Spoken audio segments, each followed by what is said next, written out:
What is up, guys? We're going to start with the podcast shoutout. As you'll notice, this episode we have studio produced audio for the podcast shoutout segment, so you can thank me for that, for not being lazy. Today's podcast shoutout is Echo On, a true crime podcast hosted by Chris and Christian. You'll notice I am saying this in a British accent, and that's because Chris and Christian themselves are British, and I could listen to British accents all day long. Honestly, that's one of the reasons I really enjoyed this podcast. Accents aside, Echo On is a relatively new podcast, actually a very new podcast, just started out this year, 2019, and it differentiates itself from other true crime podcasts by focusing on aspects like the psychopathy or the background of the serial killer, the point of no return, and also where they are now. It does cover some stories that are told in a lot of other podcasts, but I believe that Chris and Christian do a good job not only introducing a different aspect to that, but also with their great chemistry, good personalities, intelligent dialogue. And the other cool thing they do is every other episode seems to be kind of, instead of focusing on a serial killer, it seems to be a topic like cults or mass disappearances or mini stories. So anyway, go ahead and check out Echo On. They're on all social media, and they also have a website, echoonpod.com. You can find them on iTunes, and I believe just about everywhere you can get your podcasts. That being said, on with the show. I'm Ashley Chancellor. I'm Dakota Chancellor. And we are Collateral Gaming.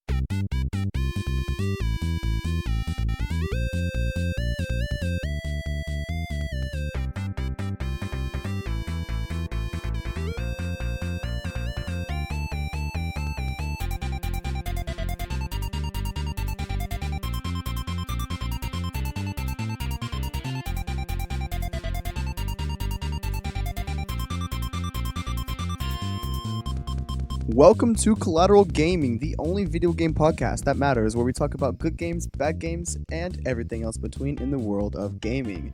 We are podcasting straight from somewhere in South Texas, and yes, my friends, we are a 420 friendly podcast, so smoke it if you've got it. I have Ashley here in the studio with me. Do you think of any stupid one-liners today, or is that my job? I'm Jason Staten. Fun fact, I've been the lead role in all of the Transporter movies. Oh my god. Oh man, I knew that was coming. No, just kidding. Fun fact, I'm a married man now. Yeah, you are. You want to talk about that? Well, we just went and got it done at the JP, and then in the money that we would have spent on like a ceremony, I took her out to a hotel and dinner reservation, and it was nice. Baby coming on the way next month, so super excited about that. This month, you mean? This month. Yeah, that's right. It is June. So it can happen any time now, and hopefully we're not going to have to put the podcast on hiatus, but worst case scenario, our next episode's our season finale, and that's all we're waiting for to go on break. So yeah, no, that's the plan. Well, we've also got Bo here in the studio with us today. What's going on? Collateral Cinema in the house. Yeah, and unfortunately we couldn't get Robert. We couldn't hear his, as Ash stated before, a sweet baritone voice. Sweet baritone voice. But it's sad not having him here, but we'll continue on as we can, because it's Ash and I here. right, Chancellor Brothers. Chancellor Brothers are basically we're your co-host. Bo and Robert are they're our Collateral Cinema co-hosts, so they just kind of stick around. We don't ask them to actually play the games or anything, but Sometimes we'll leave in the background playing the games a little bit if they want to, but yeah, I'm not interested in doing that much work here, so yeah, he's got his hands full with Collateral Cinema and Robert with the filmmaking. Oh yeah. Which we're all going to work on together, but we'll have plenty of time to bullshit later. So another segment of our show, of course, is Collateral Gaming News, just a kind of mini news segment. Eventually, we may do kind of a YouTube video here, but I understand E3 2019 is coming up. It is. I'm excited for that, especially after all the fun stuff we got last year. That's exciting, getting us excited for this next year's one, like our Elder Scrolls 6. Yeah, which is gameplay is supposed to last at least 10 years. God, that's crazy. I mean, Skyrim's kind of somewhat like that, though, in a way. Oh yeah, people to this day are still playing it and getting through the story. And so what do you mean last 10 years? Is it just that replayable, or? I guess that's what they mean, or maybe there's that much side content. If so, That's really ambitious. Yeah, I'd have to say that's ambitious. Yeah, so I don't know. I'm excited about that. We're also excited about because we just found we just got the release date for Death Stranding. Oh God, we're so excited for that because that is definitely in our plan for next season. Actually, Yeah, we've got it planned now since we have the scheduled date. We've been wanting to cover Death Stranding. We thought maybe as a bonus episode this season, but it turns out we're able to add it to our season 2 roster as an official numbered episode. So we're gonna talk about that actually about a month after it comes out to give us enough time to play it and be able to give you a spoilery review. right? So that'll come out in December after season 2. Anything else in the world of gaming? I can't think of anything to get into this now. We are playing the game The Last of Us. If you haven't seen the title already, if you can't tell, I'm leading this episode now. I kind of brought this game in. This was my idea, The Last of Us. I played it before Ash did. I was the one to buy it and download it on our PS4, and he was excited for it. And you and I think we had already played Uncharted by this time, another game by Naughty Dog. Yeah, Uncharted. We actually had the Uncharted trilogy, which is another future episode. It is. We're- Yes, that is one of our plans eventually, which I assume we'll be doing all of them. Is that the plan, or are we doing that bundle? We're doing that bundle, the trilogy, Right. and I felt it was the best opportunity to talk about all 3 Uncharted games, and that's actually kicking off season 2. So There we go. that'll be a season 2 premiere.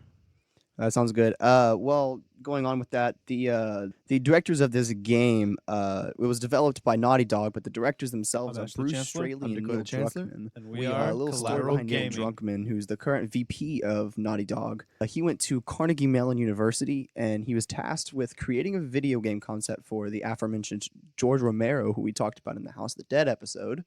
Oh yeah, with Collateral Cinema. Right, Bo. If you remember this, if you're listening here, he created George Romero. You know movies by him, like Night of Living Dead, right? the initial Living Dead trilogy. Right. He continued making Living Dead movies up till I think he was about to make one up till the moment that he died.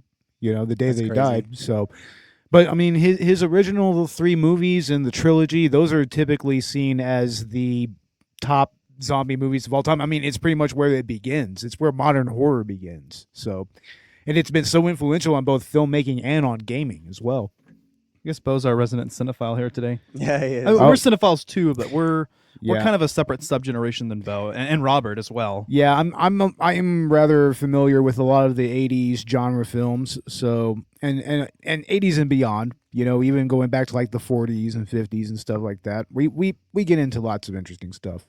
But I mean, lately we've been doing more '80s and '90s stuff.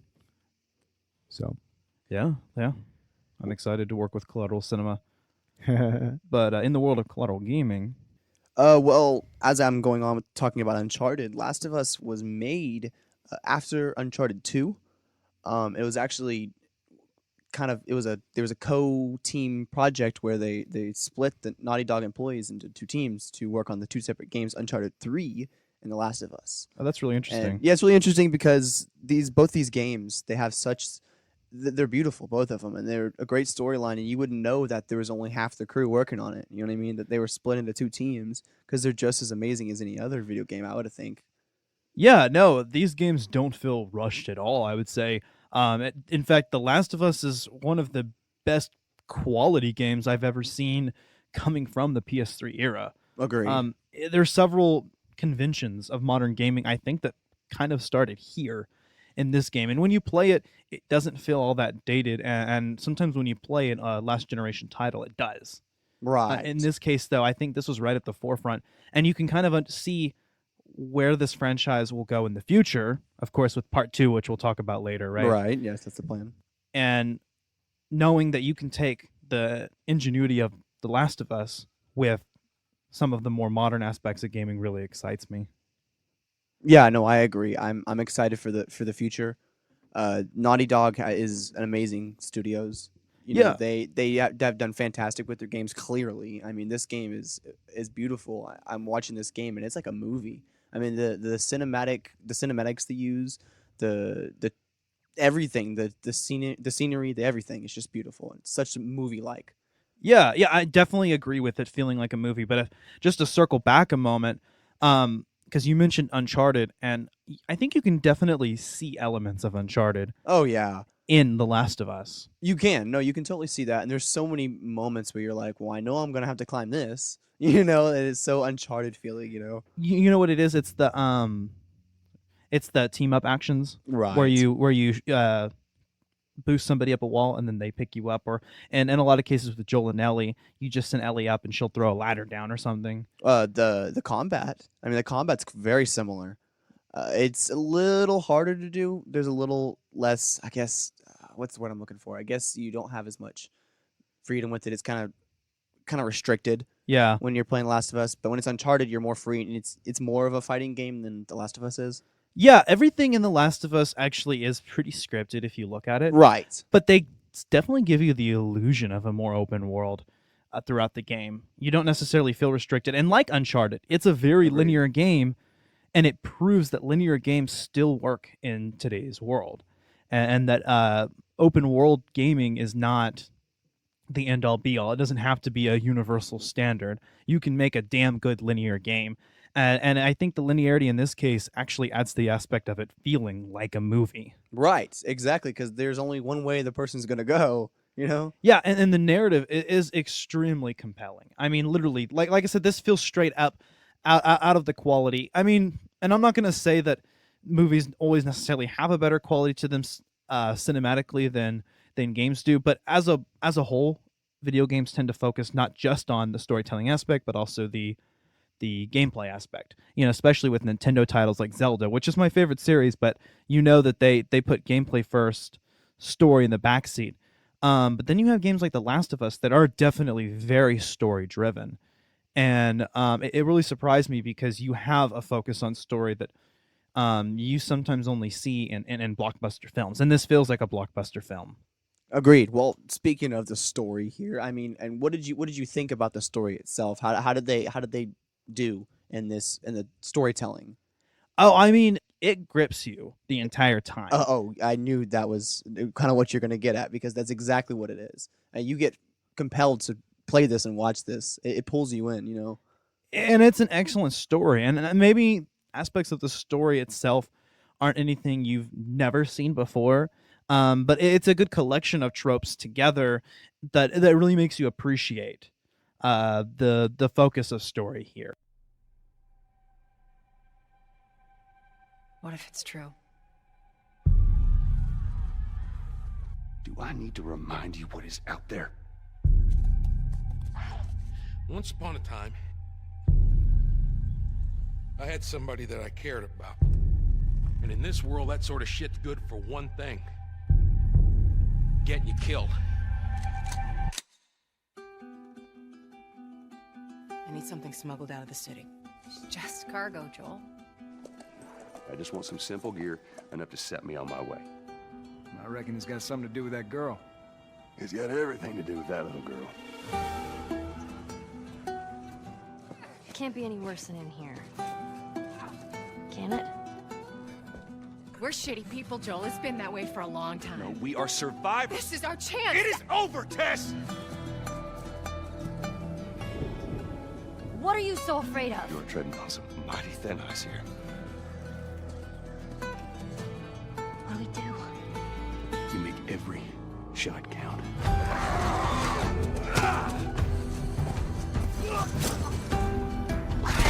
You see, I believe everything happens for a reason.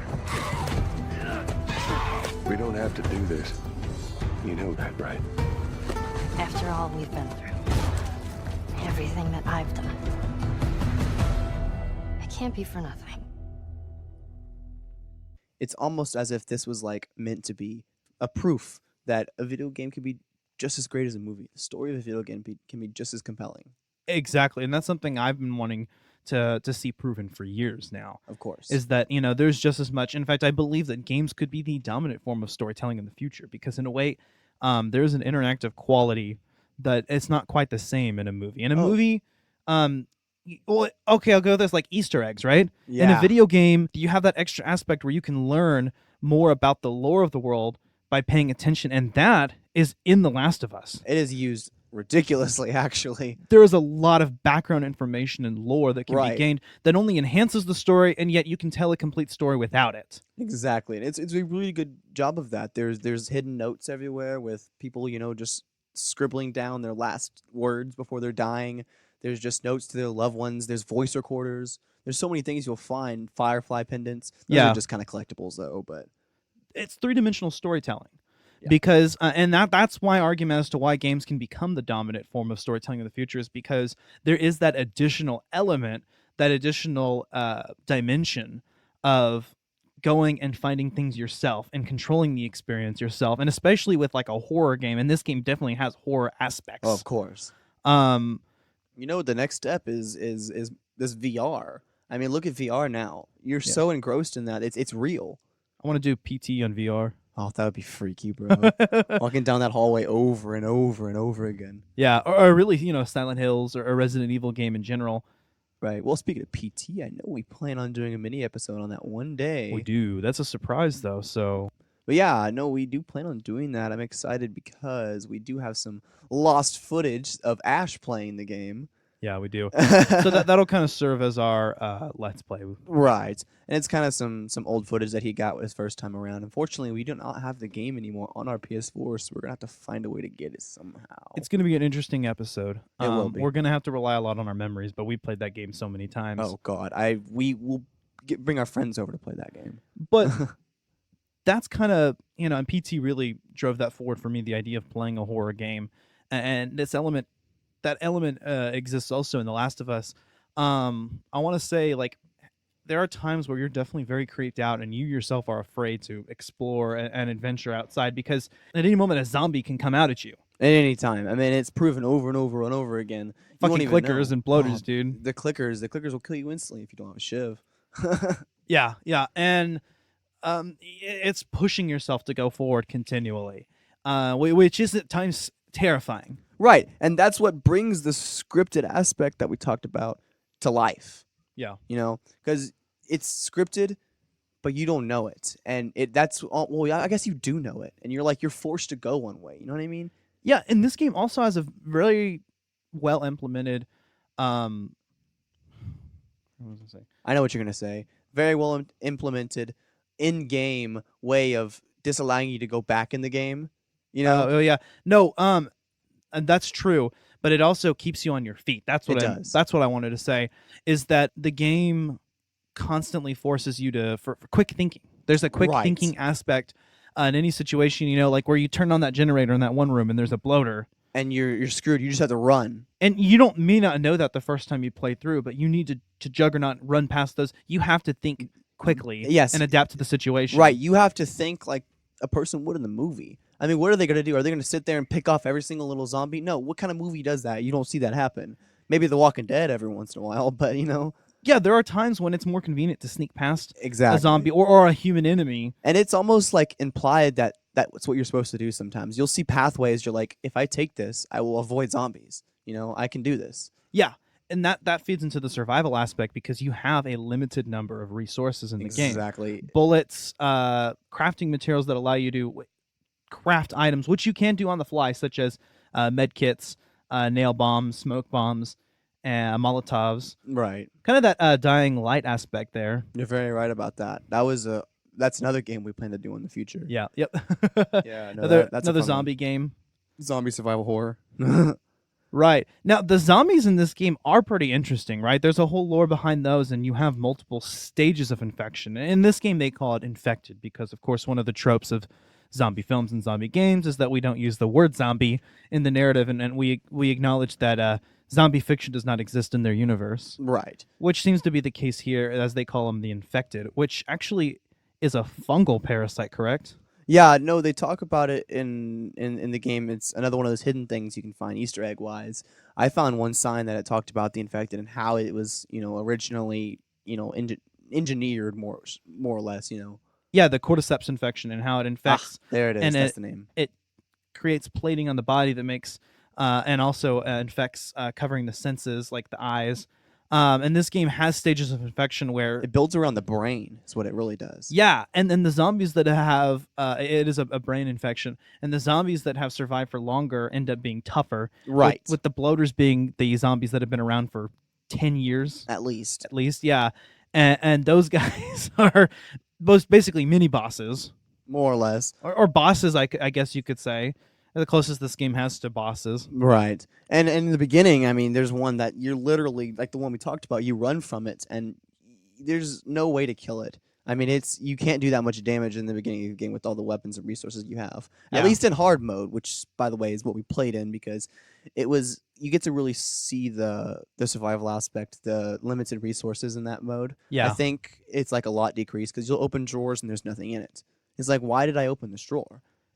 But you would play in easy mode, and there'd be something in that drawer normally.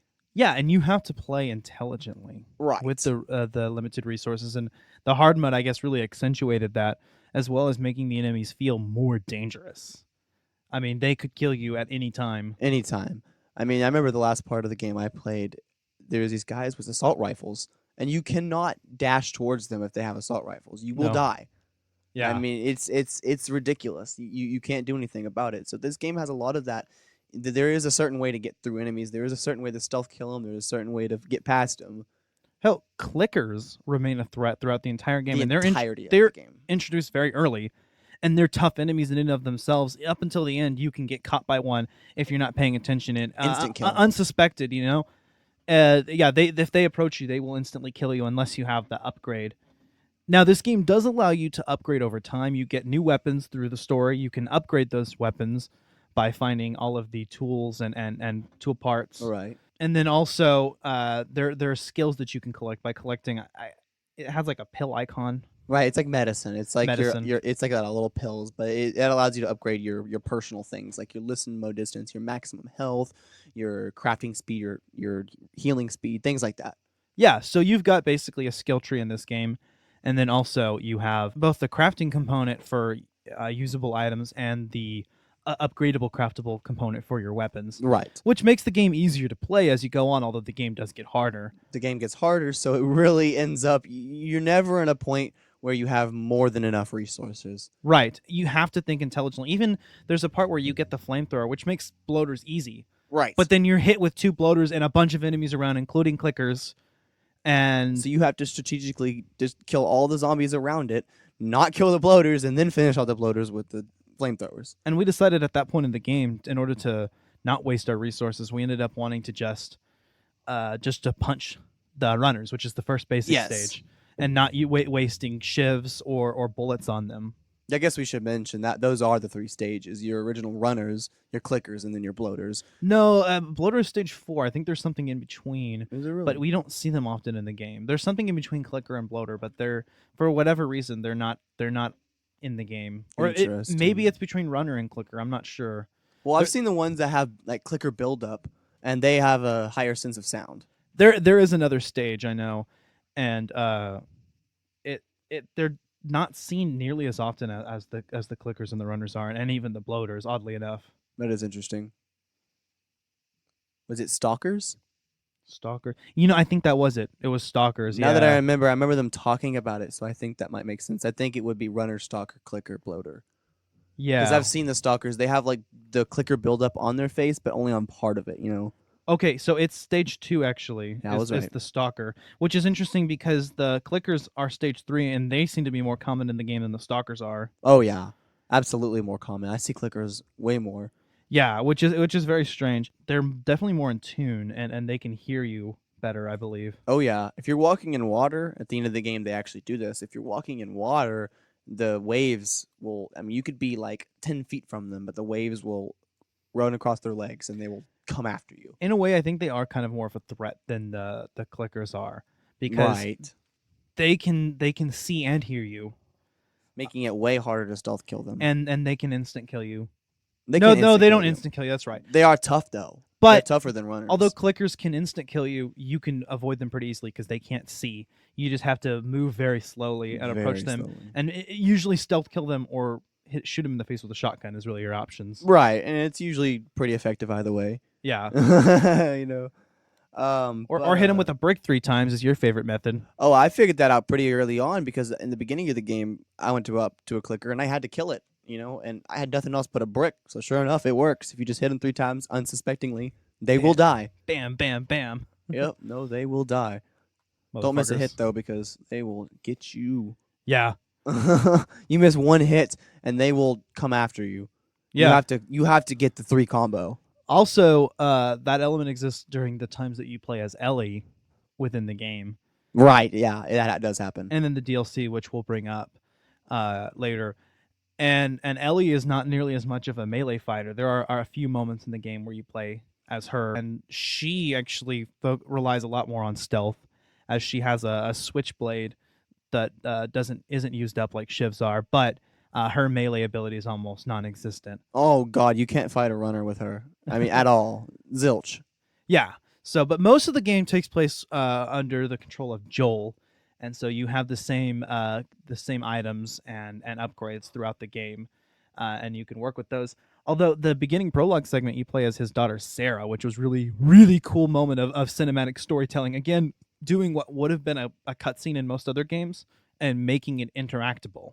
Absolutely. And that was really beautiful, actually, and also sad. I mean, man, like we said, with the story being as compelling as it is, I mean, I teared up after watching the prologue after his daughter Sarah dies. Right, and that's what ends up happening. You play as the daughter Sarah the whole time in the beginning, and you think you're gonna play as her throughout the game, And I mean, you see the cover art, but you don't know it's a different girl at first. You're like, oh, a young girl, you play as her, but then she just dies. And just there in the beginning, there's another moment right there in the house in order to learn more about what's going on in the background, because this is basically day 0 of when the infection happens, but there's a little bit on the news, and I guess I missed it on my playthrough, but when we were playing together, I noticed you would go into the room and you could see the TV playing and talking about the event, I guess the first news of it, but before identifying it, just saying, I guess, that people were being hostile and aggressive.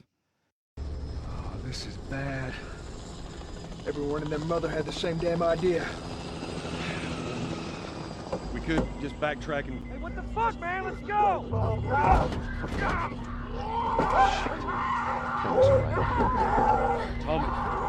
Tommy! Holy shit! What the fuck just happened? What the fuck just happened? Did you see that? Yes, sorry.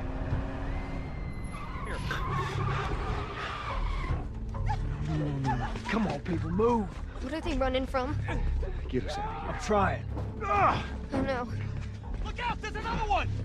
We can't stop here, Tommy. I can't fucking drive through them, Joel! Back up there! They're behind me, too! There! Hold on! Go! Look out!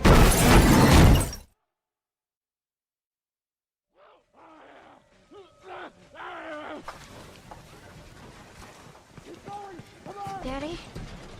Hey. Hey!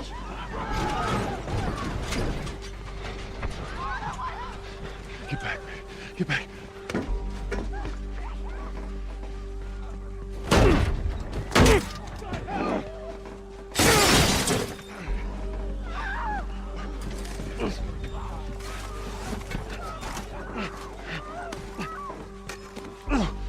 Get away from it! Dad?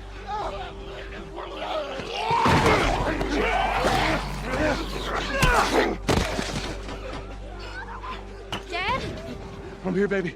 I'm here. Come, give me your hand. What is it? My leg hurts. How bad? Oh, bad. You're gonna need to run. Keep us safe. Come on, baby. Now hold on tight.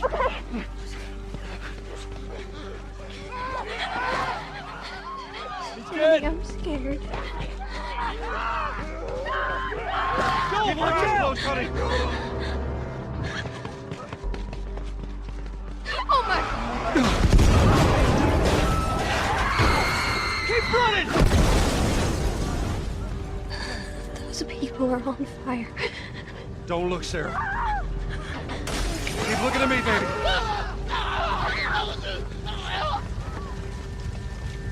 Oh, God. Over there. gonna get out of this. I promise.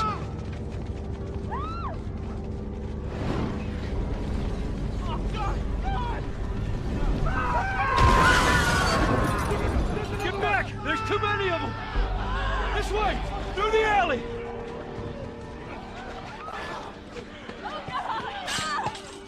Go!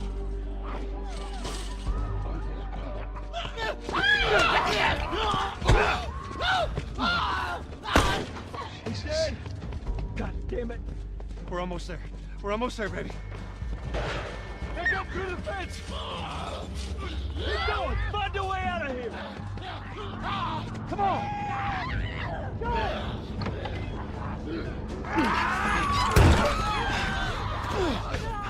Get to the highway! Go! You got Sarah! I can outrun him! Uncle Tommy? I will meet you there! Hurry! Daddy, we can't leave him.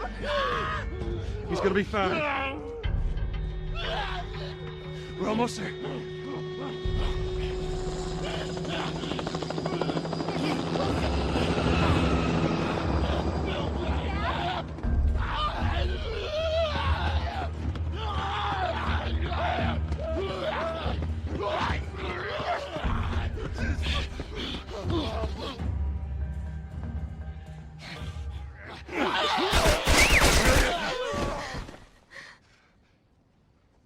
It's okay, baby. We're safe.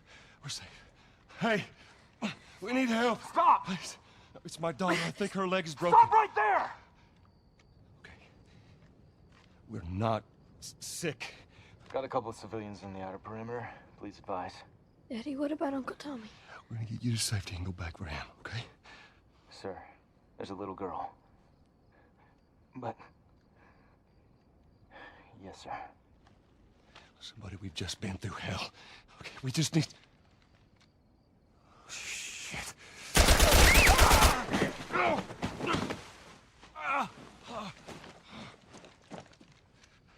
Please don't.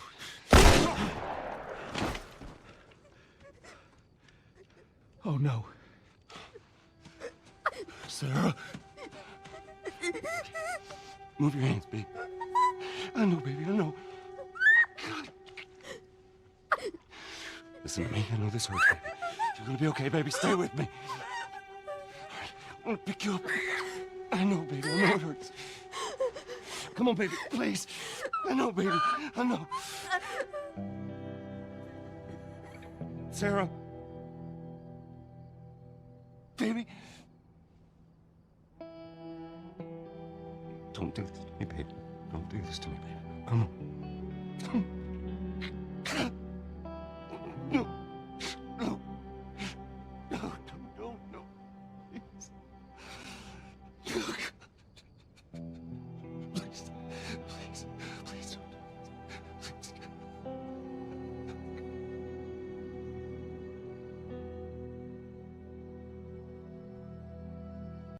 But yeah, man, what a sad moment, right? To start the game off and then cut 25 years later, and we've got this very grizzled, very jaded character, Joel, who himself is very guarded. Obviously, he's not dealt with that tragedy well. I mean, he seems to have pushed away his family, his only family, everybody, Tommy. Honestly. Yeah. He does have the kind of implied romance with Tess, though, which is interesting. Right, and that's shown in the beginning there in the military compound which they live in. But you do meet Tess, and you see Joel, the character, and you start to realize that he's the main character. At this point, you're going to be playing as him, but he's this almost morally gray. Not even almost. He is morally gray. He's absolutely gray. Oh yeah, the decisions he makes, especially at the end of the game. Oh God, it's intense. He'll do anything, into what he believes in. Yeah, he's a very three-dimensional character, and his relationship with Ellie actually is the forefront of the game, and I believe really what the story hinges on. Of course, Ellie is a girl that's immune to the infection, which makes her important. And the entire mission of the game is actually to get her to a group called the Fireflies, which is a militant rebellion group, I guess, against the military oppression, which in the 25 years since the infection started, people are quarantined. and strict curfews are placed, and the soldiers are kind of dicks. Oh, of course they are. I mean, it's a post-apocalyptic world. What do you expect? Well, that's who kills Sarah in the beginning. It was a very interesting point, and I think it was made intentional because a zombie didn't kill Sarah. The zombie didn't kill A Sarah. human did. A human killed Sarah, a soldier who was following orders and at first was hesitant, but followed them nonetheless. And I think that's the aspect that, at the end of the game when Joel decides, kind of to go fuck the world. Because, what has the world ever done for me? And you can't disagree with Joel in that, and based on what's been treated, and especially given that foreshadowing in the beginning. And every character you meet, even the ones that are your allies per se, like Tommy, who's kind of a reluctant ally. I mean, he throws you to the side and he says, "Don't come back." Absolutely. Even though you kind of build a connection and you get to love his character. Sorry, not Tommy. Tommy's his brother. I'm sorry. That was the other guy. Oh, his friend. What was his name? Bob? Robert? Robbie? Bobby? Bobby? Bobby, I think. Was that Hold right? on. Maybe I'm wrong. We're going to look it up. We do our research here at Collateral Gaming, and we always make sure to have correct information. And I know that I said Tommy. Tommy's his brother. And that's an interesting relationship I do want to touch on. Which he's another character that was shown up in the beginning of the movie, actually. Movie. I say movie because it might as well be a movie. It's a movie, right? It is a movie, but in the beginning of the game, the prologue section, you actually meet Tommy, and he's your brother in the beginning, and he witnesses, or not witnesses, he is aware of Sarah's death. Yeah, he's there. The character that you meet that's supposedly your friend is Bill. Bill, that's it. Bill. He's the paranoid character who himself has this implied relationship with his lover. It's all ultimately tragic. And then we learn that Bill learns to not trust anybody. And Joel hasn't quite gotten to there in that point. I mean, he's on his way there because he's so guarded, but he's not like Bill. Not quite like Bill, exactly. He that's another I guess zombie video game or movie trope is that psycho character. Yeah, the paranoid character. Paranoid one, and we've got that here, and I think they do a good job of that. Giving him even that character depth, and showing that he had a lover, and then Ellie finding his pornographic magazines. Yes, that was so funny. But that was a cool storytelling moment because you learn later that actually Ellie is also homosexual. For her, what was her name? Riley? Right. Yeah. Yeah, Riley. Yeah. We learn about that in the DLC later. Well, I try not to even really see that as a thing. I think love is love. I think maybe they were trying to bring that in because it was big in today's society, Yeah, it's excellent representation. We have a character, Bill, who's not even necessarily a good character, who's gay, and he just is, right? Right, and no one in the game is and he's isn't treated okay with it. Just like everyone else. Exactly. And even as a character, he's not given special treatment or anything. So it doesn't feel like shoehorned in like some people would think. Exactly. I agree completely. And Ellie's relationship, I mean, that's very evident as well and feels very realistic. That, I think, is going to be explored more in the next game. Hopefully. Yeah. So, and I'm really interested to see. Now, of course, though, and we've been hinting at it, Joel and Ellie's relationship is very important. I mean, he takes her on basically as a surrogate daughter. And they get closer and closer throughout the game. It's amazing how well that blends. There's a moment, too, where both characters are not willing to, admit that they have this relationship, or at least Joel isn't. And he specifically says, "You're not my daughter," which is basically kind of a Freudian slip because, I mean, why would she even assume that? You know what I mean? Exactly. But she's the daughter that he lost. And he's the parent that she never had. It fits like a puzzle. Yeah. And then just seeing that transformation of him just to a character that's very guarded and doesn't ever let his guard down, doesn't ever let anybody in, getting his walls broken by this little girl who's spunky, who's kind of like his daughter in an ironic way, even though, it's 25 years difference. And he even says, "I think you and Sarah would have been friends." And then seeing him at the end choose to save her at the sacrifice of the world because she's the cure, right? And once he brings her to the Fireflies, which at one point he almost lets his brother Tommy do it, and that's another interesting relationship. A character he drives away, but they still love each other, but there's still resentment somewhere. But they still trust each other because he trusts him to have Ellie. And ultimately that's where they go back to. But in any case, he tries to put it off on Tommy, and then Joel realizes that he is going to take Ellie with him. That's a big turnaround point in the game. You know what I mean? That is the moment where everything turns around and you realize, and these characters finally fully embrace their relationship. And it's wonderful. And just seeing the interactions between them, getting him to talk more about his past, telling her he's going to teach her how to play guitar, and her telling him to go teach her how to swim later. And they already know they're going to live together.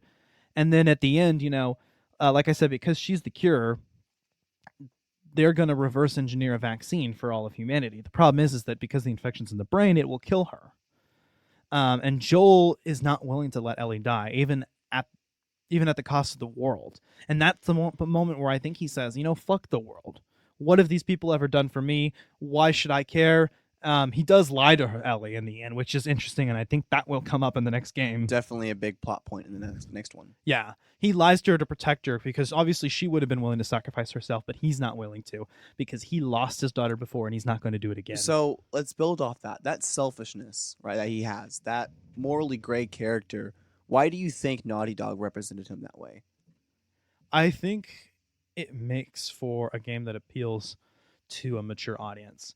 And I think it makes for a very compelling story because we have a character that's not perfect. We have a character that's human. We have a character that is acting realistically in the world of a zombie apocalypse. I mean, he's fucked up. I mean, he has been fucked up. She is too. And she admits the end of the game is her talking about her survivor's guilt as they head back to Tommy's dam. Which obviously both of them have.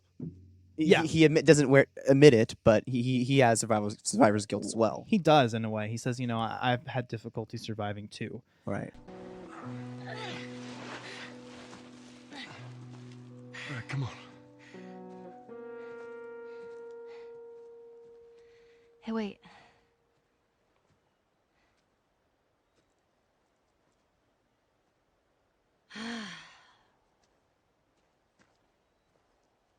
Back in Boston? Back when I was bitten? I wasn't alone. My best friend was there. And she got bit too. We didn't know what to do. So, she says, let's just wait it out. We can be all poetic and just lose our minds together. I'm still waiting for my turn. Ellie. Her name was Riley, and she was the first to die. And then it was Tess. And then Sam. None of that is on you. Oh, you don't understand. I struggled for a long time with surviving. And no matter what, you keep finding something to fight for. Now, I know that's not what you want to hear right now. Swear to me. Swear to me that everything that you've said about the Fireflies is true. I swear.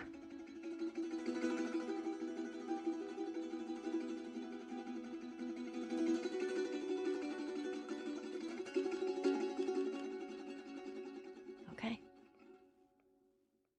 And that connects back to her relationship with Riley, which is explored in Left Behind, which is part integral, part like taking place during the events of Last of Us, and part in the past and a flashback happening just prior to the events. We only recently started that one because we just beat Last of Us tonight. Yeah. But well, again, I've already beat it once prior to this, but hence why I'm leading the episode.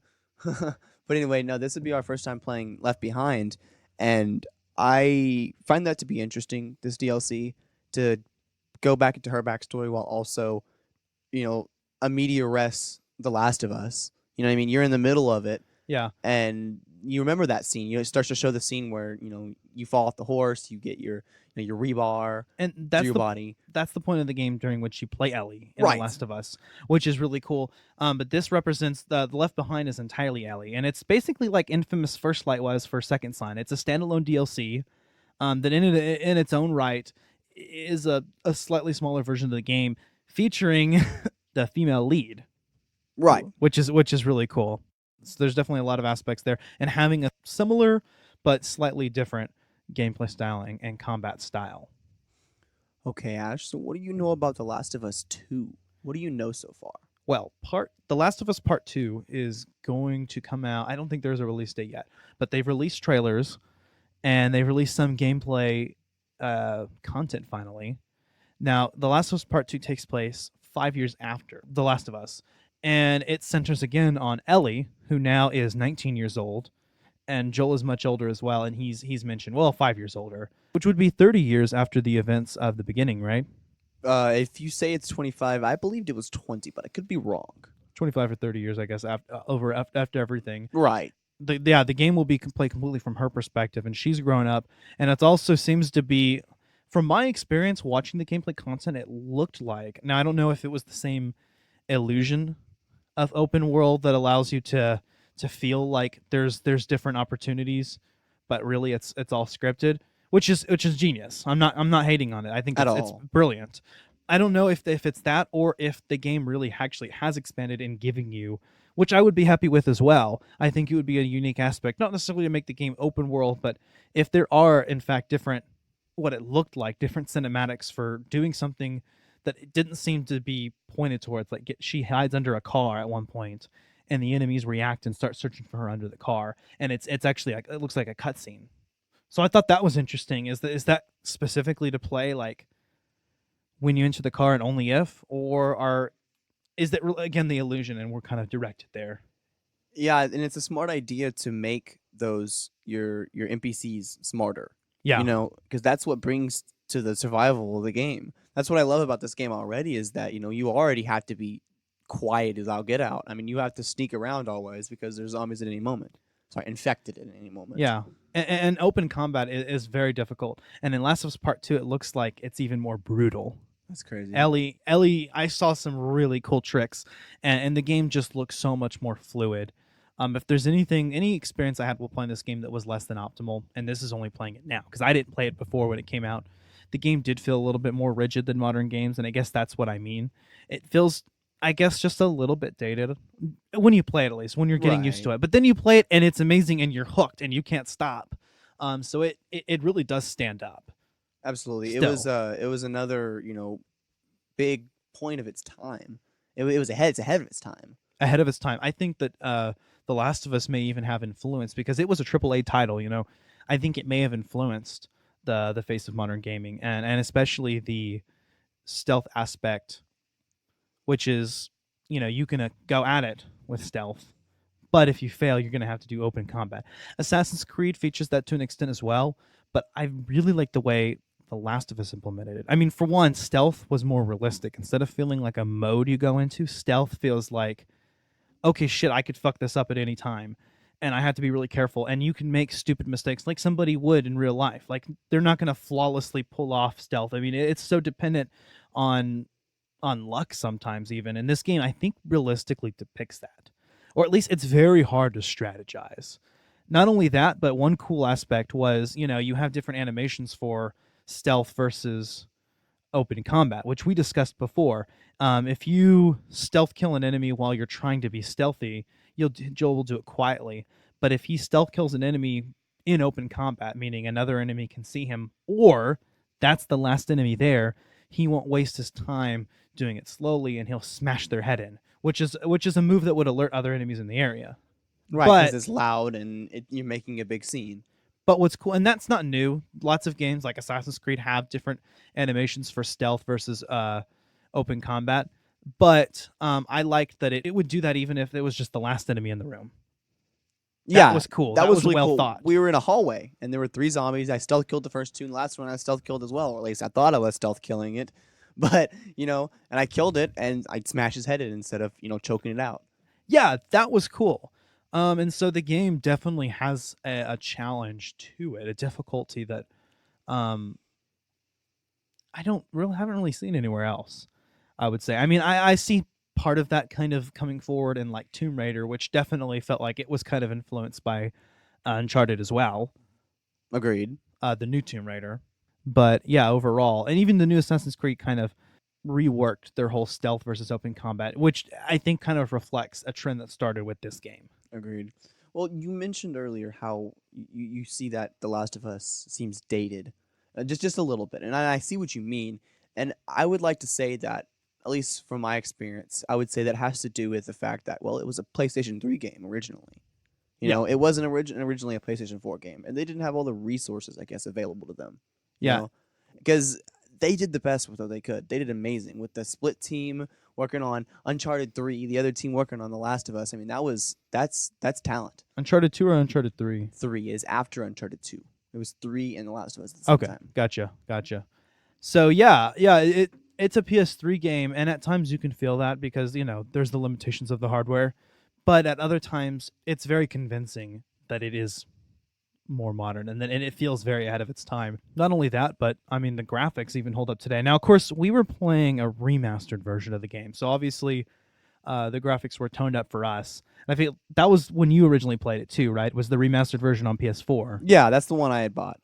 So obviously that makes the game feel a little bit more in line with games of today. But I know that it can't have been too much of a difference. It would have just been polishing, And I don't think they reworked the character models from the ground up or anything. Right, I don't think so either. That would have taken a lot more work than necessary. No, that is actually a recent trend in gaming as well, as remastering last gen games at the end of the cycle for the next generation. And I believe Ubisoft is trying to do that with all the Assassin's Creed titles eventually, is remaster all of them. I think they could do a full out remake of the first Assassin's Creed and even make it like canonical in the present time, as somebody else is reliving Desmond's memories through the Animus, and that will explain for things being different. But it has a new present day storyline. But anyway, that's just my theorizing. I guess we can save that for an Assassin's Creed episode. Right, our fan theories, got to throw them out there. Like, I guess you want to talk about theories or ideas. I heard that Maisie Williams expressed enthusiasm for wanting to do in the new movie for The Last of Us. If the plan was if she were to be the actress for Ellie. I think they should just do Ellen Page, though. I agree as well. Except Ellen Page, I guess, is a little old. But then again, don't older actresses always play like teenage actresses and actors, vice versa? Generally, yes. As our dear friend Robert would have mentioned, every high school student in a movie is played by like a 25-year-old or older. Although Ellie is 14 in this game, so I don't know if they could pull it off. But Ellen Page, I mean, obviously the character, she looks like she was definitely modeled after Ellen Page, but she's actually modeled after her own actress, I believe. They have Ashley Johnson, I believe, is the voice actress. Ashley Johnson, I think, did the motion capture and the voice acting. Yeah, and then of course Troy Baker with Joel. Yeah. Troy Baker is a big name. He was in Infamous as well. Of course, Troy Baker is everywhere. Yeah. Troy Baker did Delson Rowe, also Pain in Naruto. Didn't he do Nathan Drake? No, that's Nolan North. Oh, that's Nolan North. You are right. Yeah. Nolan North does Nathan Drake. He's another big name. Right. I believe Ashley Johnson is as well. I believe she does a decent amount. I think I've heard Ellie's voice somewhere. Yeah, I want to say I've heard her name somewhere before. I think she's pretty up there.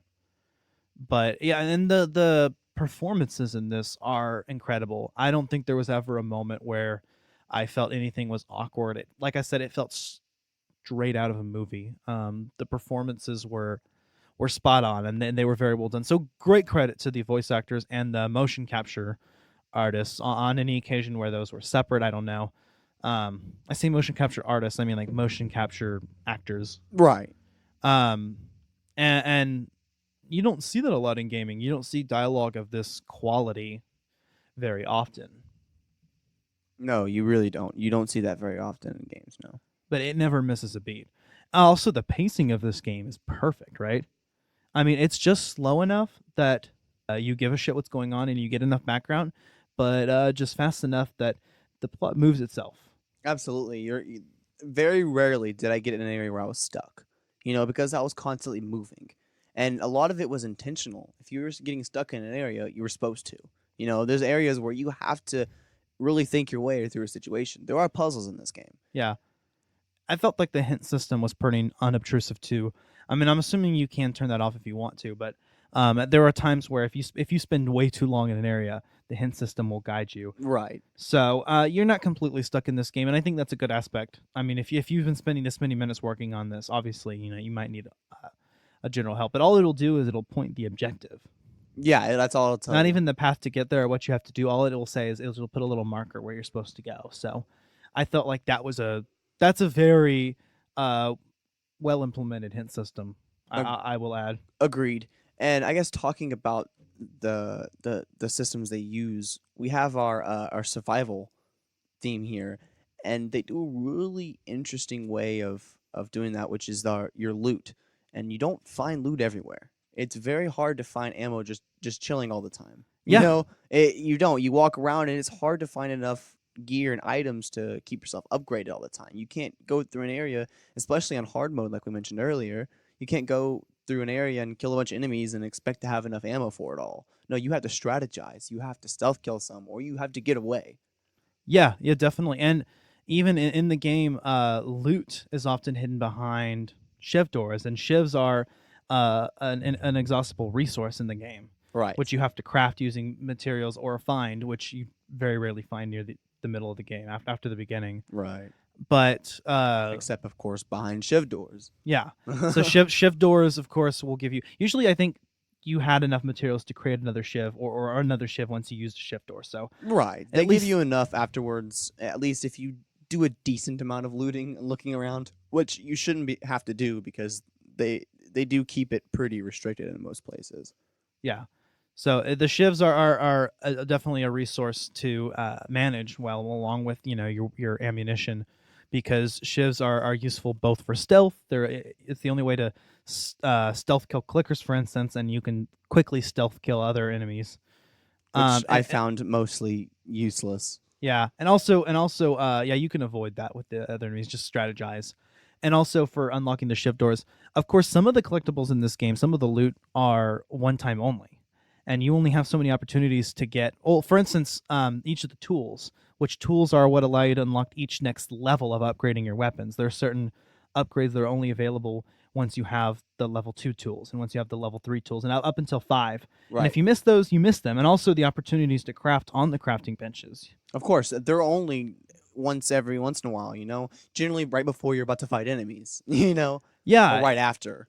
Yeah, that was interesting. In fact, there was a tools behind a shiv door once, which means you had to have a shiv to get in the shiv door and get the tools. Yeah, you have to be able to manage your resources. I don't think we got every upgrade there was to get in this game. I'm not even sure if you could. I mean, it's possible that you either have just enough loot to get every upgrade, or maybe there is a cap and you can't get everyone. I'm not sure how the game was designed. We definitely were a far cry away, I think, from getting every single of the relics and such, right? Yeah, we collectibles. Did, yeah, there was a lot, but yeah. And like you said, just like things like the Firefly pendants and stuff. Those are everywhere. I'm afraid we missed some. You know what I mean? Those were hidden sometimes. Yeah. I'm not sure if the game actually does have a way of tracking them. Not. We may have to.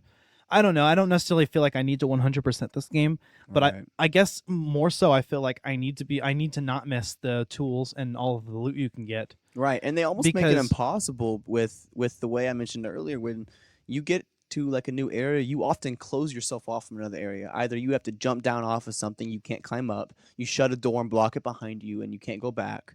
A lot of that happens in this game to disallow you to going back, and also for a chance to call it a new encounter where you can restart and go back to a certain area. Yeah, it's definitely a very linear game, and you can't go back. And once you reach each new area, I mean, it's dividing the game up into levels, but making it feel seamless. And you have cutscenes in between, and it doesn't feel like a leveled game at all. It feels like it's one thing after the next, even more seamless than Uncharted was, I think. You kind of feel like you could go back, but you can't. Right, in Uncharted, you actually get different levels. It'll tell you on the screen, level 22. Yeah. Right, no, chapter, that's right. Chapter. There were a bunch of chapters, I remember, in the third one. But The Last of Us is one continuous story, and that's how it hooks you. It's kind of like binge-watching shows like Lost, which is all one continuous story, and it doesn't Right. have a standalone episodes per se. And so you don't know when to stop. And The Last of Us is very much like that because it's one continuous story. You're not sure when to stop. You want to resolve this or resolve that. The Walking Dead. Yeah. Oh, yeah, there you go. Good example of another zombie show. But I was going to say, I didn't necessarily feel compelled to 100% this game for the sake of doing it. But I did feel compelled to unlock all of the upgrades and collect all the loot so I could do that, so that I could have everything there is to offer as far as combat goes and have an easier time with combat, because unlocking those upgrades will allow you to survive later on.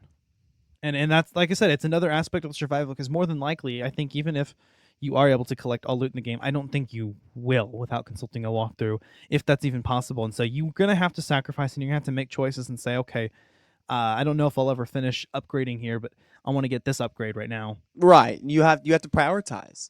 You have to do a lot of that. You really do. You have to make decisions, and especially with strategizing and encountering enemies, you have to go about it in a logical way, and you have to conserve your resources and keep an eye on it. You asked me this question once before, and so I'm bringing it back to you. But what makes this game stand alone from anything else in the gaming world? I think alone, a lot of the tropes in this game aren't necessarily unique. A lot of the gameplay and story aspects, but together, it's an almost perfect experience for the viewer, or for the player, I should say. But you does feel like a viewer, because I think that in and of itself, I think is the biggest quality this game has, is that it feels like a movie, and that knowing that this is a game from the PS3 era, the last generation, that incorporates a lot of the modern aspects, really gives it a special feel. And so I definitely think it was influential in the world of gaming.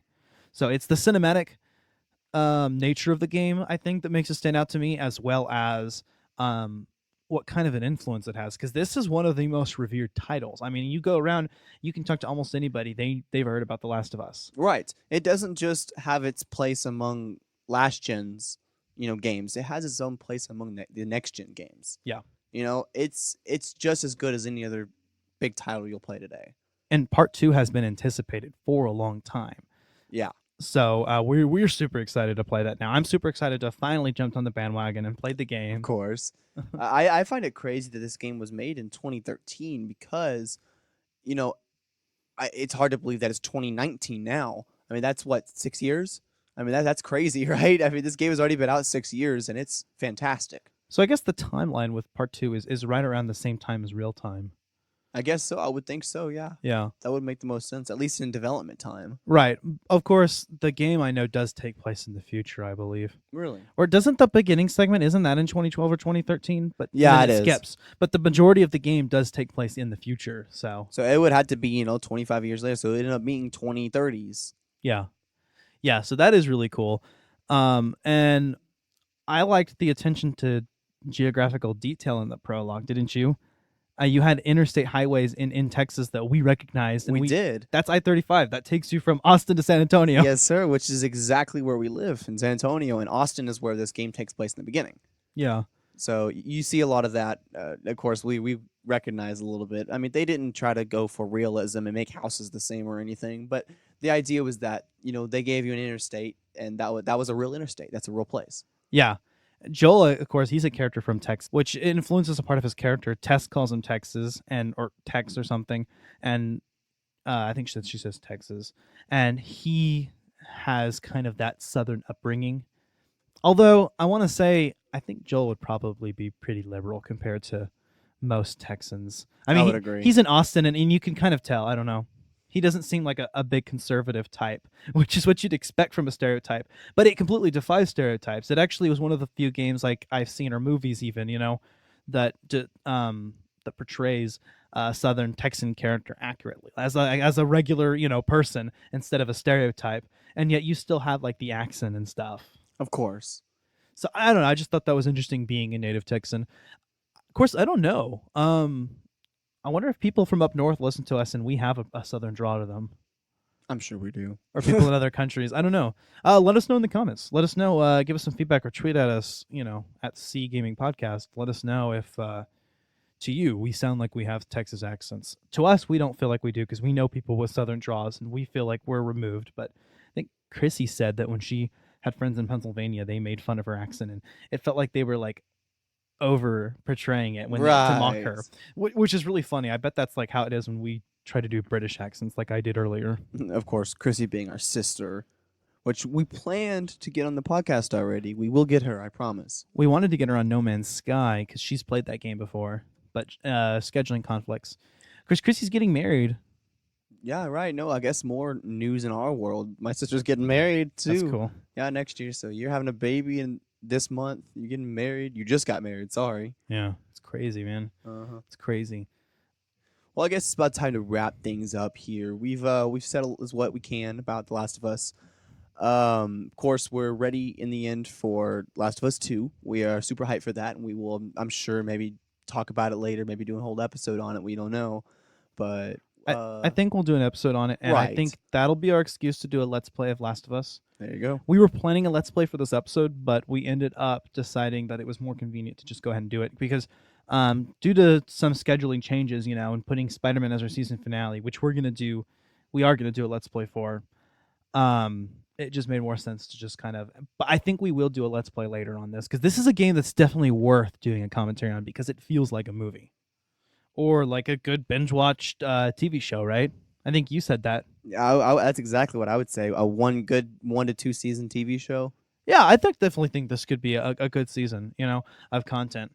I definitely see this working as like a high-budget show like Game of Thrones. Oh, yeah, absolutely.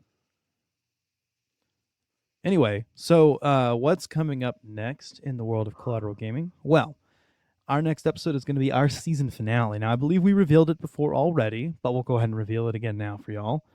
And what is that, Dakota? That is Spider-Man. Spider-Man PS4, the game that just came out last year. Completely floored away by it. I've played it. I've beat it. I've got the platinum trophy on it, at least prior to all the DLC coming out. And I finished all the DLC, but I didn't platinum him. But I did, I think, 100% the maps. I just have like some screwball challenges, which count for trophies, but not for 100%ing. It's weird. Yeah, Anyway. I have yet to play that one. That is on my schedule. I am planning it. I have to play it soon. I'm excited. That one you seem really excited about, and you're the one who's talking about how it's the best adaptation of Spider-Man. The best. Peter Parker today, so I'm excited. I mean, I love the Tobey Maguire portrayal. I actually like the Andrew Garfield portrayal, and I think that Tom Holland is amazing. Stan Lee said he's like the embodiment of Peter Parker, but in my opinion, Larry Lowenthal, who's also the voice of Sasuke Uchiha, There you go. completely brings the character to life, and the motion capture performance as well, which I believe is somebody else, or at least his face is modeled after somebody else. And he's a very compelling version of both Peter Parker and Spider-Man, and also that's a game that well balances. We'll save that discussion for next episode. There we go. Stay tuned for it. Now there may be a month break before, there may not be. It just is going to depend on when my baby comes, so we don't know. Right. But we will finish it up, and then we'll take our full hiatus before season 2, which is starting up in September or October, kicking off with Uncharted, which we brought up. Yep, that's the plan. The Nathan Drake collection, which is the trilogy. Anyway, any final thoughts on The Last of Us? So The Last of Us, like I said, it's definitely a movie or a high-budget TV series in terms of feel, but it adds that third dimension of being able to explore, and it works as a game too. It's a very realistic-feeling game. I like the minimalist HUD in the game as well, which really added to the survival aspect and the realism aspect. I liked the conservation of resources and just the feeling of more openness really impressed me, even knowing that it was scripted. Just, and being attached to every character you come across and realizing the humanity of every character. Every character in this game is flawed, and there's definitely varying shades of moral grays in every single character. Nobody is perfect. So that was awesome. It's just a very real game. I agree completely. Wow, you really have said about as much as there is to say about that in one good summary plot. You kind of took everything I was going to say away, but I just will say that this is definitely movie worthy. I know there's a talk concept for a movie, just an idea out there, but I definitely am excited for that. Yeah. If that were to come to light. Yeah, that would be really cool. I believe they also want to do The Witcher. Yeah, I heard about that as a actually. Netflix series, so Netflix wants to pick that up. They're really trying hard. They're trying to gear themselves up for Disney Plus streaming service. Oh yeah, which is gonna have all the Marvel shows, and we'll get to talk more about Marvel next time. We will. Bo, do you have anything to say about Collateral Cinema? Next episode is going to be Pascal Laguerre's 2008 extreme horror cinema masterpiece, Martyrs, and goddamn, that's a hell of a movie, man. Yeah, Martyrs.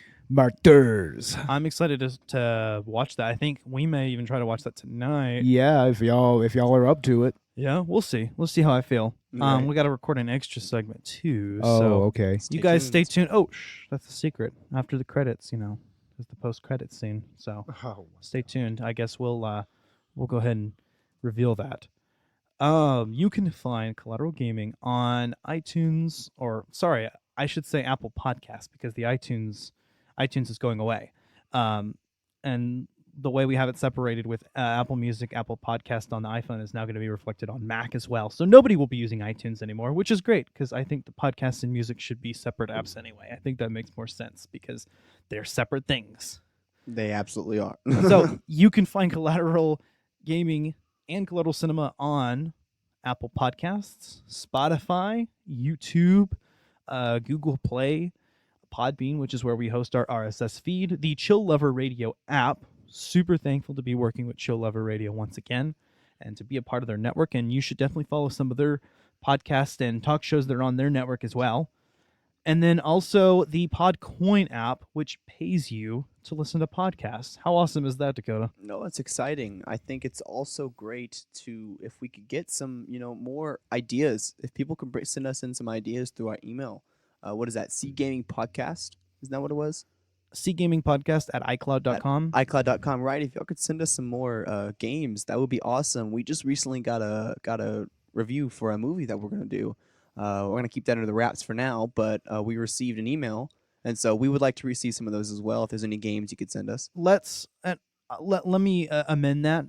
The addendum to that is that I think what you're talking about is indie games. Right. If you are an indie game developer, we definitely want you to contact us and work and review your indie game. We would be happy to. We've got some indie game reviews coming up. Our next one is going to be We Happy Few, which I know I've promised for a while and I've been putting off, but I believe we're going to try to do it during the break because Collateral Cinema is also we were reached out by an indie film maker. So that'll be interesting. I think we'll release those around the same time. So yeah, if you're an indie game maker, let us know. I believe we have our eyes on a few right now too that I want to boost up. We definitely want to help you out. And then also, yeah, I mean, if you do have recommendations or suggestions, we'll be happy to hear them. I think that we're going to make that kind of a Patreon exclusive at some point. But for now, I mean, we're open to ideas. If you really want us to do a game and there's a lot of consensus for it, we're happy to do it. If you're a podcast and you'd like a podcast shout out or promo swap or something, contact us and let us know. We're happy to do that as well. So we are doing the podcast shout outs. I think we are pretty booked for a few episodes now, but we'll definitely put you on a future episode if you contact us. We'll listen to your pod, and we hope that you listen to our pod. We're so thankful for all the retweets and all the fans. I didn't think anybody would want to listen to our shit. Right. I mean, honestly, this is the best we could hope for. The possibility of maybe getting paid and getting fame for just talking about, just bullshitting about stuff that we like and stuff that we love doing. So I love this. Excited about the opportunity. Very thankful for the feedback we've gotten so far, and happy to move forward with both Collateral Cinema and Gaming in the future, and be the only video game and movie podcasts that matter in your world. Anywho, that being said, I'm Dakota Chancellor. And I'm Ashley Chancellor. We are out.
I'm Ashley Chancellor. I'm Dakota Chancellor. And we are Collateral Gaming.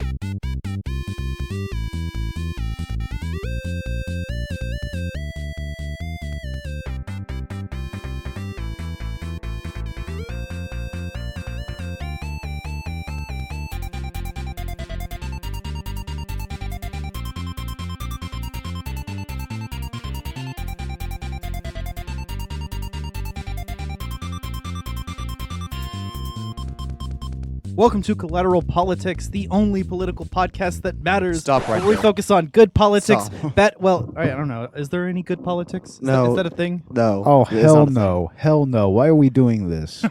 I don't know. I just always thought that we should do collateral politics. This thing. motherfucker. I disagree blatantly. What if we did collateral crime? There you go. Collateral crime, like a true crime? I don't know. Collateral True Crime podcast or something like that. I guess so. Let me tell you, the podcast I shouted out, the Echo On pod. Yeah. I'm hooked, man. I have never listened to a true crime podcast before this, actually, I will admit. I'm kind of new to the podcast scene, but man, I'm hooked. I started with the introduction episode, and I just keep wanting to listen and listen and listen to more. It's really interesting between like the serial killers and the other ones, the other episodes, like the topical episodes. I don't know. I really enjoy it. And I'm kind of humbled by the quality of other podcasts out there. Yeah, there's some good shows out there. I mean, seriously. I mean, and true crime is a pretty successful genre, so It's a big thing right now. So is comedy podcasts, which is something I really respect. It's just the ability to just bullshit and just without having to stay on topic. You know what I mean? Just improvise. Yeah, you should go. You should come to the country club. Yeah, It's all bullshit over there. it is all bullshit. That's kind of what these extra segments are doing. The Collateral Gaming Extras itself is kind of my attempt at a comedy podcast. I guess dipping my toe in the waters. Although it would be cool if we could be a little topical with these, and maybe we could use some of these for new segments. I don't know. We'll see.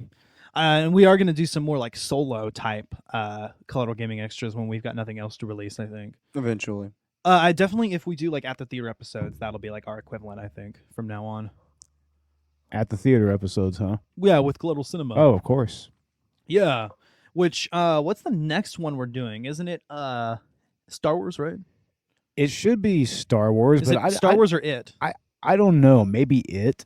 I think It is coming out sooner Yeah, that than should that. be Halloween, right? It's coming out. It I mean, Chapter 2. we should have jumped on a couple of other movies like Brightburn and whatnot. I mean, We can always do them later, and then we can have Yeah. spoiler. I'm telling you, Bo, I think we may need to do like a spoiler in-game episode, like a little bit after the fact. You know what I mean? yeah, that might be a good idea. Yeah, honestly, Yeah. if you haven't seen Endgame at this point, I mean, wasn't there like statistics saying like half of America has already watched Endgame? Something like that. Honestly, Oh, the spoiler ban is over. the so spoiler ban is over. It better be at this point. We can't stop talking about Marvel. We can't. You- It's such a beautiful universe there. You know, You know what else that we haven't talked about this episode? we did not. Oh my God. We did not. If everybody loved each other, the world would be a better place to live. Ding. Okay, we checked that off. Love is blind. And you have a tiny wiener and little nuts. And some little nuts. Both shaking I his can't head. believe that you didn't smash that DVD. I actually Dakota. stomped on. Oh, by the way, it's still out there. It's still out in the yard. Oh, it after is. Bo threw it out there. And, Yeah, it's and I still out stomped there. on it. I stomped on Master of Disguise because it kind of deserved it. Totally. Well, for some strange reason, it is indestructible.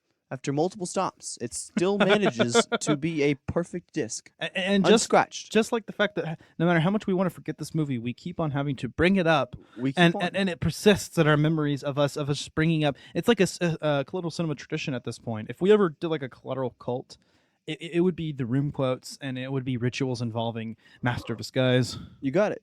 Or involving the lack thereof. You don't have to do that because I'm leaving all this shit unedited. Well, kill yourself. I literally no with the extra segments. I just throw it on whatever it is. Sounds it great. stays. Even if we drop an N-bomb, it's just gonna have to stay. It's gonna have to stay. It's gonna be there. I mean, I guess we're just gonna have to get Twitter blasted. Even my kill yourself jokes, I can't say those? Or is that too suicidal? This is a podcast. People know not to be like. It has an explicit warning on it. People know not to be too sensitive. There you go. Let's just not be like assholes. You know. Also, just to generally don't take any of us seriously. We're Nobody. we're fucking idiots on all these podcasts. I'll tell you what. If you need help, go get help. Okay, don't kill yourself. Obviously. Obviously. Hey, you can DM any of us. We'll talk to you. There you go. We're good people. Totally. We don't want people doing that sort of thing. So Not that we're professionals. You should definitely contact professionals. But oh yeah, of course. we'll be like talk therapy for you or something. Like we're good guys. You can DM any of us personally. I feel like we should hit up the Victims and Villains podcast on that. That's one of their things is suicide prevention through a pop culture lens. And yeah, everything. that was one of your shout outs. What do you Yeah. know? We're talking about a lot of shout-outs right now. Yeah, I mean they have a good show. Honestly, I recommend them. We actually do need to do a recommendations podcast, right? Oh, yeah, totally. Certainly. Recommendations episode. We should do a recommendations episode on Collateral Cinema. Just everybody brings like 3 movies that they really want people to see that maybe you feel like they haven't seen it yet. Yeah. But we could also do a podcast recommendations episode on bot. That would be cool. Either or both channels or together, like a YouTube video. I don't know. It's just an idea. I've seen some people do that. It would probably be strictly related to like gaming / movie podcasts, which with our shout outs, we're not strictly limiting them to gaming right now. I mean, obviously movie podcast is fine because Collateral Cinema podcasts in our network, like Trial by Error, Country Club, we like to shout out. And also, I mean, the one we did today was a true crime. So that's interesting. That's way out. But Chris and Christian did say that, or at least Chris did. He was the one that contacted me. He said that The Last of Us was an awesome game. So maybe one or both of them are gamers. There you go. That would be pretty cool. I mean, he said he liked The Last of Us, so that's why we're putting it on this episode. Because he's the only person who contacted me that said he really liked the game we were doing. Oh, wow, that's cool. Yeah, and then next episode, the Spider-Man, we have there was a podcast that focused, I'm struggling to remember the name now. I still need to listen to it, and I'm going to listen to all of these and recommend them for you guys. But it was I'll pull it up here. It focused on superheroes and actually like the psychology of superheroes, I believe. Yeah, I would like to spend some time maybe on extras or maybe something later we can just do on our own, but we can just, get into the philosophy.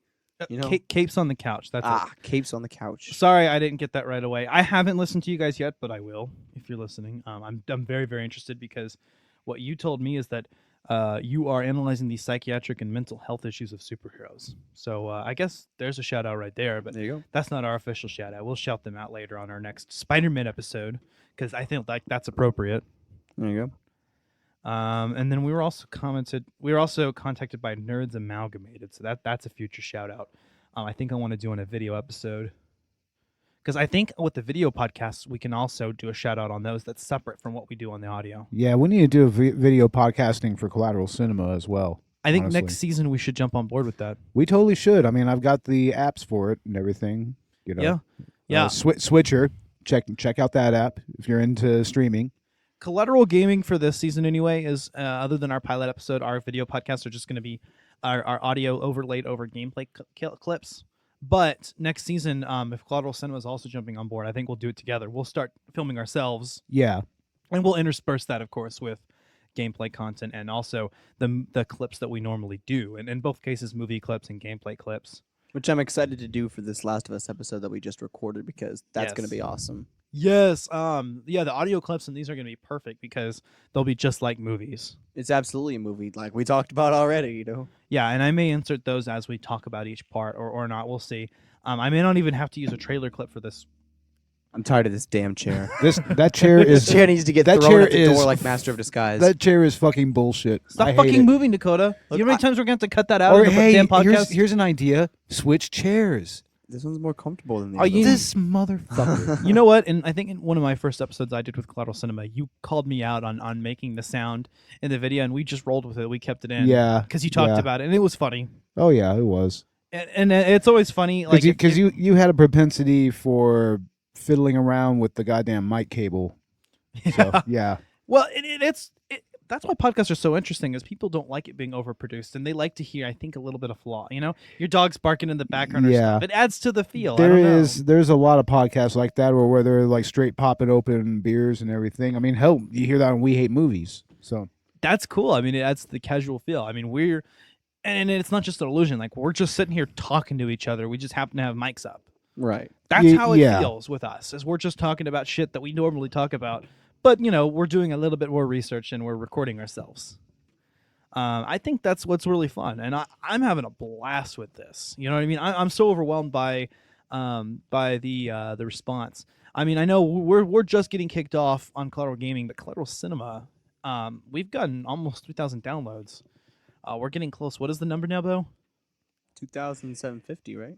2,750 downloads. Yeah. Wow. That's amazing. Thank you, Collateral Cinema listeners. Yes, thanks to everyone who's listening to this show, and thanks to everybody who's listened to Collateral Gaming. I mean, I understand the numbers aren't nearly as high, but y'all are getting there.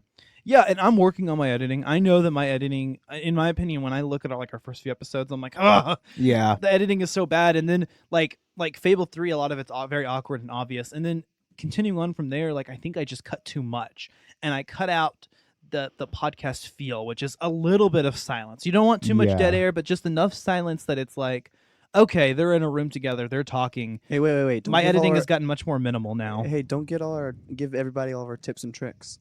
Come on, gotta keep it to us. Yeah, we need to keep some trade secrets, right? Well, and we want you guys to feel like your experience is this exactly as it was for us. But once in a while, we do stumble on our words. Because we're tired and a little inebriated. I'm tired. I'm wasted. I love you, babe. Yeah, and it's, but sometimes there's just we lose our train of thought, and there's just seconds of silence, so we cut that shit out. That happens a lot more than you think. I guess if you don't notice it, then I mean that I've done my job well. If you do notice it, then let me know. I can do my job better. Yeah, guys, if you want to give us ratings or whatever, let us know. Obviously, higher ratings are appreciated. But yes, there's be always honest, room for improvement, Ash. Yeah, that's right. Always. Ratings and reviews definitely for both Collateral Gaming and Collateral Cinema. Yeah, go hit us up on Apple Podcasts or whatever platform you're on. Yeah, give us a rating. 5-star ratings are great. Honest ratings are better. Look for our Podbean patron page, and also coming soon, we're going to work on it during the break. We're going to get our Patreon set up officially. Eventually, yes. Yeah. We want to get the patron content on Collateral Gaming as well. Start getting our Let's Plays out, which over the break I'm going to catch up on, and also get our video podcasts out. I'm kind of just saving it for the break. I know I'm going to have a lot of time because I'm taking I'm taking a month off of work for the baby, but I'm also not going to be recording or editing. Well, I'll be editing, but not recording things for Collateral Cinema and Gaming. So you may miss my voice on a few episodes on Cinema, but Collateral Gaming can't continue without me. So it's just me and Dakota. So that's it. If one of us is gone, we don't have a podcast. Yeah. Rip. Which sooner or later we'll be getting a new co-host, hopefully. Yeah, we want to get what's his face, Jake on board. Hopefully, he may not be a permanent member, but at least something we can get some Skype calls, which is eventually what we're planning on doing with Cinema and Gaming. Maybe get some special guest stars in, so we can get our Skype call set up. Yeah, and some of our guest hosts, I do have Bo and Robert in mind as official special guests on the episode, because I've had games that have them in mind. And yeah. I'd like to have and we're also going to do some more retro games, so we can kind of fit in with your... I want to do an episode focusing exclusively on light gun arcade games. I think there's seriously definitely an opening for a bonus episode on that. That would be really cool. Yeah, after House of the Dead, how can we not do one? I know, right? I mean, there's so many great ones, even going back to the old days. I mean, shit. Yeah, it's a lot of fun. Anyways, guys. Sorry. Anyway, guys. Let's get our grammar right. Dare you? I know. I'm tired. Anywho. I think that's just about it. We've bullshitted long enough. Yeah. Wasted your time. Thanks for letting us. I mean, honestly, we're just so happy that if anybody's listening, and damn it, Dakota. That chair is evil. Yeah. I'm getting rid of it tonight. I'm not even gonna cut anything in the extras. So just so you know, I did it multiple times during the episode as well. You did, and if I do my job editing right, you're not gonna notice. But if I don't, and Dakota fucked it up, then you're gonna hear a little bit of banging. So hopefully, we'll be okay. Yeah. Whatever. It adds to the charm, I guess. Yeah. Okay. So, right. Well, you can end the video now if you want, or I mean the audio. I mean, There's nothing after this point. There's nothing of any value. Well, yeah. I mean, just listen to Collateral Cinema, listen to Collateral Gaming. Right, Check us Collateral out. Cinema, yeah, don't listen to them. We're good. It's Collateral Oh, Gaming these now. idiots, these assholes! I swear to God. And definitely don't wait until the very last second to hear the very last joke that I put on here, because obviously it's not anything of any value. It's not even going to be a good joke. In fact, you'll be much better off not having heard this. These nuts got it. This